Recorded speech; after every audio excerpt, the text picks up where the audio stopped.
Hello नमस्कार दोस्तों, स्वागत है आप सभी का आपके अपने यूट्यूब चैनल पर। दोस्तों, राजस्थान में बोर्ड परीक्षाएं शुरू हो चुकी है और जो आपकी अर्धवार्षिक परीक्षाएं हैं वो शुरू हो चुकी है दोस्तों। ठीक है, तो जो ऐसे में आपकी क्लास 11th के लिए भूगोल विषय का पूरा पेपर है वो मैं आपको आज बताने वाला हूं। तो जो भूगोल विषय का दोस्तों पूरा पेपर है वो आज हम लोग सोल्व करने वाले हैं, आप लोग देख सकते हो। इसमें आपकी अर्धवार्षिक परीक्षा 2023-24 के लिए भूगोल विषय का जो पूरा पेपर है वो आपको हम लोग सोल्व करवाएंगे, यानी 100% आपको जो रियल पेपर है वो दोस्तों आपको मिलने वाला है। दोस्तों, आप लोग इस पेपर को अच्छे तरीके से देखते रहिए। दोस्तों, हम बताते हैं आपको किस तरीके का पेपर आपके आने वाला है। सबसे पहले कक्षा 11th जियोग्राफी का पेपर है ये, और इसमें बहुवैकल्पिक प्रश्न सबसे पहले आएंगे। सबसे पहला प्रश्न है ये, वायुमंडलीय परत जो मानव जीवन के लिए महत्वपूर्ण है, कौन सी परत है जो मानव जीवन के लिए महत्वपूर्ण है? दोस्तों, समताप मंडल या क्षोभ मंडल या मध्य मंडल या अयन मंडल? दोस्तों, वह परत जो मानव जीवन के लिए बहुत महत्वपूर्ण है दोस्तों वो क्षोभ मंडल है दोस्तों। ठीक है, यानी इसमें भी आपका आंसर हो जाएगा, यानी जो थोरोस्फेयर। ठीक है, और निम्नलिखित में से किस प्रक्रिया द्वारा वायुमंडल मुख्यतः गर्म होता है? लघु तरंग दैर्ध्य वाले सौर विकिरण से, परावर्तित और सौर विकिरण से, लंबी तरंग दैर्ध्य वाले स्थलीय विकिरण से या प्रकीर्णित सौर विकिरण से? दोस्तों, इसमें परावर्तित सौर विकिरण से हो जाएगा फिर। और फिर होता है अंतर उष्ण कटिबंधीय अभिसरण क्षेत्र कहाँ पाया जाता है? ठीक है दोस्तों, यानी ट्रॉपिकल जो कन्वर्जेंस जोन यानी ITCZ जो है वो नॉर्मली कहाँ पे होता है? उष्ण कटिबंधीय अभिसरण। दोस्तों, वो आपके बिल्कुल कर्क रेखा के निकट तो नहीं होगा, विषुवत जो वर्त है दोस्तों उसके निकट होता है, ए हो जाएगा दोस्तों। ठीक है,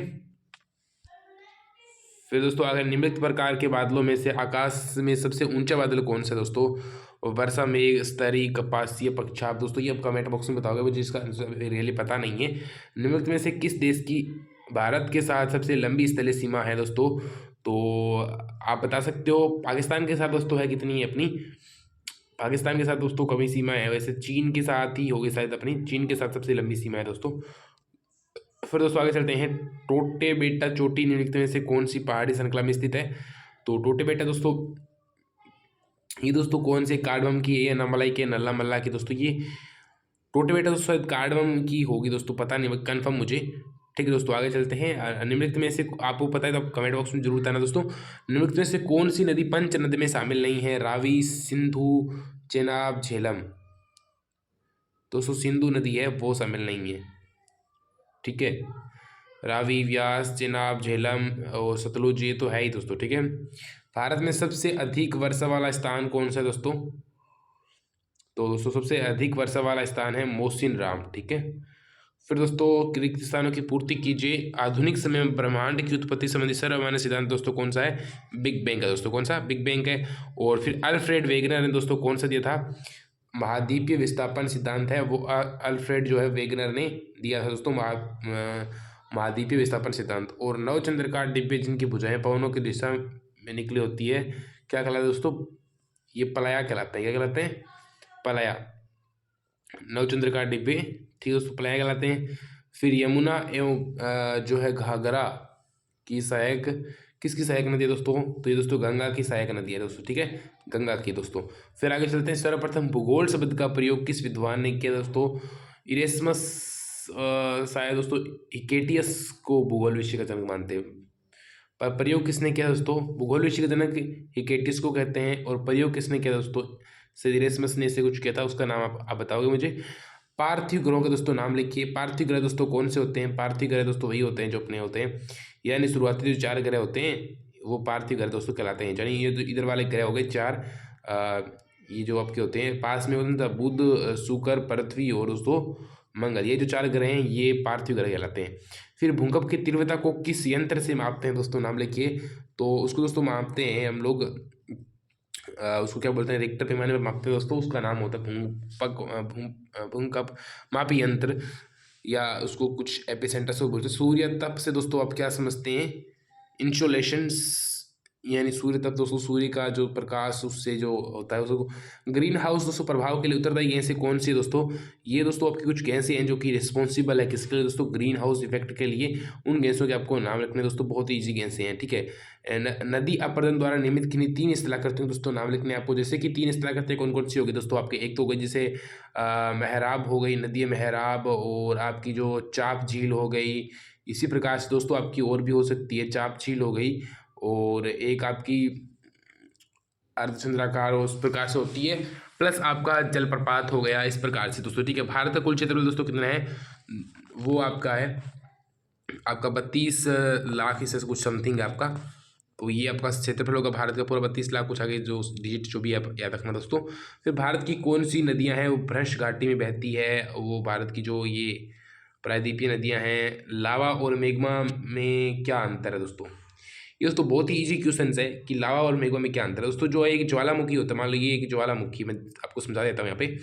ये पूछ रहे हैं पर्सन 21 का बता रहा हूँ मैं, ये पूछ रहे हैं लावा और मैग्मा में क्या अंतर है दोस्तों। ये एक ज्वालामुखी है, ठीक है दोस्तों। अब इस ज्वालामुखी में मान लेते हैं कि इसमें से ये जो है वो लावा निकल रहा है, तो दोस्तों यहाँ पे ये ज्वालामुखी है, ये जब फूटेगा तो इससे पहले जो यहाँ पे ये जो था ना, ये वाला, तो ये जो था ना, ये इसके अंदर जो, इसको मैग्मा बोलते हैं, ठीक है। ये मैग्मा ही होता है। और जब बाहर निकलता है ना, बाहर यहाँ पे जो आता है ना, इसको इसको दोस्तों हम लोग लावा बोलते हैं। क्या बोलते हैं, इसको हम लोग दोस्तों लावा बोलते हैं। यानी जो जब तक अंदर रहेगा तो इसको मैग्मा बोलेंगे, और जो बाहर आ जाएगा उसको लावा कह देंगे, ठीक है। फिर है वर्षण, क्या है वर्षण के 3 प्रकारों के दोस्तों नाम लिखिए। दोस्तों पेपर 100% आएगा, उसकी पीडीएफ आपको अपने टेलीग्राम चैनल पर 100% मिल जाएगी। सर दोस्तों चैनल को प्लीज़ जरूर सब्सक्राइब कर लीजिए आप लोग चैनल को, ताकि आपको आगे भी वीडियो मिलते रहे। और वर्षण क्या है दोस्तों, यानी वर्षा कराना। वर्षण के 3 प्रकार का नाम लिखिए, ठीक है, किस किस प्रकार से वर्षण होता है, उन तीनों प्रकारों के आपको दोस्तों नाम लिखने हैं। फिर आगे है पृथ्वी पर तापमान के वितरण को प्रभावित करने वाले कारक दोस्तों कौन कौन से हैं, उनके भी आपको नाम लिखने हैं। तापमान की जैसे भूस्तर की आकृति हो गई, उसका समुद्र से दूरी भी हो गई, प्लस बहुत सारी चीज़ें होती है जो तापमान को प्रभावित करती है, वायु भी होती है, ठीक है। तो ये चीज़ें होती है दोस्तों, ठीक है। और वायुमंडल से आप लोग क्या समझते हैं, यानी वायुमंडल तो आपको एटमॉस्फेयर सभी को पता है दोस्तों। यानी वायुमंडल वह गैसों का आवरण है जहाँ पे चारों ओर गैसों का आवरण हो, जल जीवन हो, सब कुछ, ठीक है दोस्तों। सेल के आपस में जोड़ने सेल के 3 प्रमुख वर्गों के नाम लेते हैं दोस्तों। कौन कौन से सेल है दोस्तों, पहले तो थे आपके आग्नेय सेल यानी इग्निशियस रॉक्स। फिर दोस्तों आपके 1 नंबर तो आग्नेय यानी इग्निशियस हो गए दोस्तों। सेकंड नंबर पे आगे आ गए अवसादी सेल यानी सेडिमेंट्री रॉक्स। और थर्ड पे आपके आ गए जो कयांतरित यानी मेटामॉर्फिक जो होते हैं वो, ठीक है दोस्तों। हिंदी इंग्लिश दोनों के लिए मैंने बता दिया है। फिर भारत में नदियों को आपस में जोड़ने के लिए सामाजिक आर्थिक लाभ क्या है। नदियों को आपस में दोस्तों जोड़ेंगे तो सामाजिक लाभ बहुत सारे हो जाएंगे, आर्थिक लाभ भी हो जाएंगे, जैसे पर्यटन का बहुत आसानी से, और परिवहन सस्ता हो जाएगा, और पर्यटन को बढ़ावा मिलेगा, सामाजिक बहुत अच्छे प्रभाव देखने को मिलेंगे। सामाजिक वानिकी दोस्तों से उससे अब क्या अभिप्राय है, यानी सोशल जो फॉरेस्ट्री है, यानी जो जंगल वगैरह जो उसके क्या प्रभाव अभिप्राय है उसका, ठीक है, वो समझाना है। भारतीय मौसम तंत्र को प्रभावित करने वाले 3 महत्वपूर्ण कारक दोस्तों कौन से हैं, यानी भारत के मौसम तंत्र को जो प्रभावित कर सके, important factors which is influence the India जो वेदर है उसको प्रभावित कर सके, इसे दोस्तों कौन कौन से हैं। तो इसे स्थल क्या करती होगी, समुद्र से दूरी होगी, चक्रवात का आना हो गया, बहुत सारे ऐसे कारक हो सकते हैं दोस्तों। खादर और बांगर में क्या अंतर है दोस्तों, खादर बांगर ये क्या होती है, नदियों द्वारा लाई गई मिट्टियाँ होती है। और चंबल के आसपास खादर जो नवीन हर साल जहाँ पे होता है, ठीक है, बांगर में हर साल नई मिट्टी नहीं आती है, ठीक है। डेल्टा और दोस्तों ज्वारमुख में अंतर था ये दोस्तों, ठीक है, डिफरेंस बिटवीन डेल्टा और ईस्टुअरी यानी ज्वार नदमुख। डेल्टा दोस्तों क्या होता है, जैसे नदी का, ऐसे बोलते हैं नदी का मुहाना, यानी इस तरीके से जब एक नदी यहाँ से चलती है फंड गई, और एक यहाँ से एक नदी पीछे से मान लो ये नदी आ रही है, गंगा नदी मान लो आ रही है, तो ये नदी आते आते यहाँ से ये नदी क्या हुआ, आधी इधर मुड़ गई किसी कारणवश और आधी इधर मुड़ गई, और फिर आगे जाके ये मिल गई, तो इसको बोलते हैं नदी का ये जो बीच वाला जो इलाका हो गया ना, इसको दोस्तों बोलते हैं डेल्टा। क्या बोलते हैं, डेल्टा बोलते हैं इसको। और ये जो डेल्टा होता है ना, इसको डेल्टा बोलते हैं, ठीक है दोस्तों। आगे चलते हैं अपन लोग। फिर दोस्तों भारत के जो मानचित्र है उसकी स्थित दशानी है, चेन्नई दोस्तों आपका तमिलनाडु में आ गया, नई दिल्ली दोस्तों आप पता ही आप लोगों को उत्तर प्रदेश में आ गया, जयपुर दोस्तों राजस्थान की राजधानी हो गई, ब्रह्मपुत्र नदी दोस्तों जो भारतीय, मान लो भारत है, मैं एक रफ में प्रश्न देता हूँ, ये मान लीजिए ये आपके लिए एक भारत है, ये मैंने कह दिया एक भारत है मेरे लिए, और ठीक है दोस्तों यहाँ पे जो आपके जो देश हुए वो अब भारत है, तो यहाँ पे जो नदी यहाँ से निकलेगी ब्रह्मपुत्र नदी, और यहाँ से प्रवेश करते हुए यहाँ से फिर बांग्लादेश में इस प्रकार से। और फिर दोस्तों कावेरी नदी भारत के नीचे आ गई, ठीक है। फिर गंगा नदी है दोस्तों, वो भारत की यहाँ से होकर यहाँ से आगे दोस्तों इस तरीके से नदियाँ भी आपको दर्शानी है दोस्तों, ठीक है। फिर दोस्तों ये आपका पेपर आगे भी होते हैं, हिमालय पर्वतीय अपवाह तंत्र जो है एवं प्रायद्वीपीय अपवाह तंत्र की नदियों की तुलना कीजिए। दोस्तों हिमालय जो नदियाँ होती है दोस्तों नवीन है, ये नदियाँ इनको बूढ़ी नदियाँ बोल सकते हैं, क्योंकि ये रास्ते में आने वाले अवरोधों को तोड़ देती है, लेकिन ये नहीं तोड़ पाती है। ये नदियाँ होती है ना मेनली ये समुद्र में जाके गिरती है, और हिमालय की नदियाँ हैं वो नवीन हैं, इनमें हर साल बाढ़ आती है, ये शांत नदियाँ सी है। अब इनकी नदियाँ कौन कौन सी है, गंगा, ये नदियाँ हैं जो हिमालय की है। प्रायद्वीपीय की जो नदियाँ जो है वो सिंपल नदियाँ हैं, जैसे कि आपकी जो ताप्ती वगैरह वो नदियाँ हो गई, ठीक है। और पवनों की दिशा व वेग को प्रभावित करने वाले कारक बताइए। पवन की दिशा को कौन से कारक वायुदा वगैरह ये प्रभावित करते हैं, तो इनको बताने। वायुमंडल की संरचना का दोस्तों चित्र खींचे और व्याख्या करनी है, यानी डायग्राम बनाना है, structure of atmosphere and level and describe it, इसको डिस्क्राइब करना है। और कायांतरित सेल क्या है, इनके प्रकार व निर्माण की पद्धति का वर्णन कीजिए।